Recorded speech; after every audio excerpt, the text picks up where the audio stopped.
Do you know, there are at least 10,000 crimes happens per day in the world. But what is crime? In ordinary language, a crime is an unlawful act punishable by a state or other authority. The most popular view is that crime is a category created by law.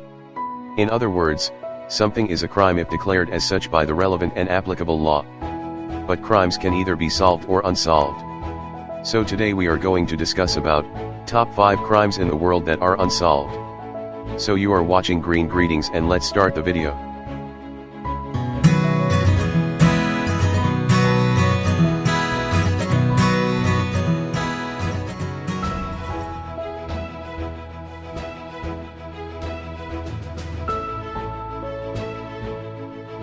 Number 1, the Zodiac Killer.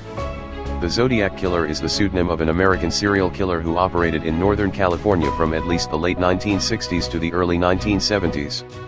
The unidentified killer originated the name in a series of taunting letters and cards sent to the San Francisco Bay Area press. These letters included 4 cryptograms. The Zodiac murdered 5 known victims in Benicia, Vallejo, Napa County, and San Francisco, respectively, between December 1968 and October 1969. He targeted young couples, with 2 of the men surviving attempted murder. He also murdered a male cab driver. The Zodiac himself once claimed to have murdered 37 victims, and he has been linked to several other cold cases. The San Francisco Police Department marked the case inactive in April 2004, but reopened it at some point prior to March 2007. The case also remains open in the city of Vallejo, as well as in Napa County and Solano County. The California Department of Justice has maintained an open case file on the Zodiac murders since 1969.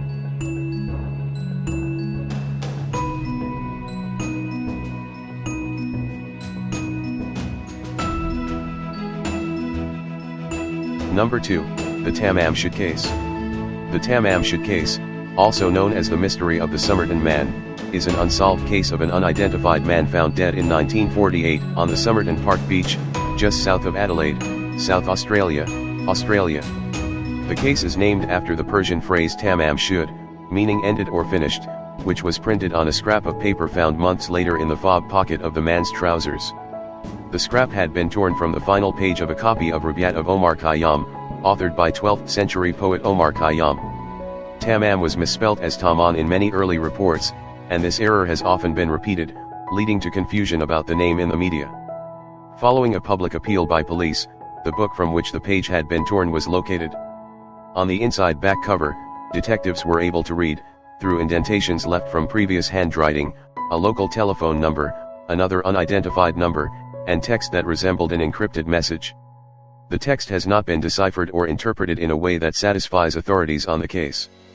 In addition to intense public interest in Australia during the late 1940s and early 1950s, the Tamam Shud case also attracted international attention. South Australian police consulted their counterparts overseas and distributed information about the dead man internationally, in an effort to identify him. International circulation of a photograph of the man and details of his fingerprints yielded no positive identification. For example, in the United States, the Federal Bureau of Investigation was unable to match the dead man's fingerprint with prints taken from files of domestic criminals.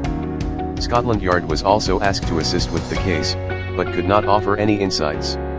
In recent years, new evidence has emerged, including an old identification card possibly identifying the Somerton man as one H.C. Reynolds, and an ongoing DNA analysis of hair roots found on the plaster bust.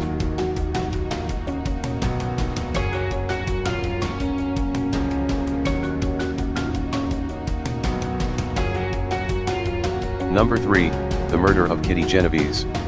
In the early hours of March 13, 1964, 28-year-old Kitty Genovese was stabbed outside the apartment building across the street from where she lived.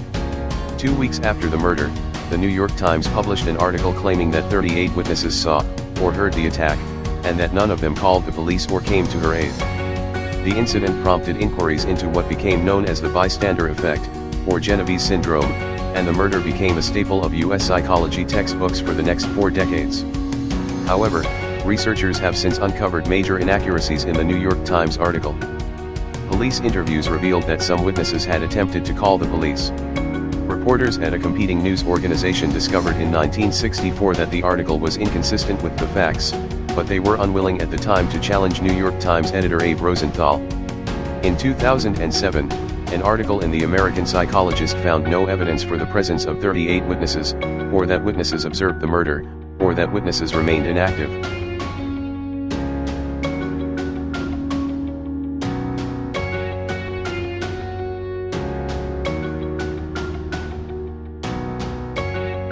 Number 4, The Boy in the Box. The Boy in the Box is the name given to an unidentified murder victim, a 4 to 6-year-old boy whose naked battered body was found in a bassinet box, in the Fox Chase section of Philadelphia, Pennsylvania, on February 25, 1957. He is also commonly called America's unknown child. His identity has never been discovered, and the case remains open. In February 1957, the boy's body, wrapped in a plaid blanket, was found in the woods off Susquehanna Road in Fox Chase, Philadelphia. The naked body was inside a cardboard box which had once contained a bassinet of the kind sold by J.C. Penney. The boy's hair had been recently cropped, possibly after death, as clumps of hair clung to the body. There were signs of severe malnourishment, as well as surgical scars on the ankle and groin, and an L-shaped scar under the chin.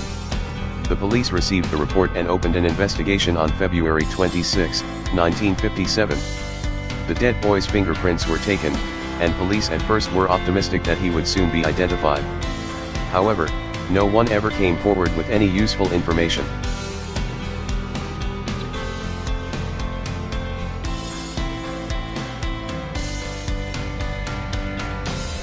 Number 5, The Death of Jennette DePalma. The death of Jennette DePalma is believed to have occurred sometime on or around August 7, 1972 in Springfield Township, New Jersey.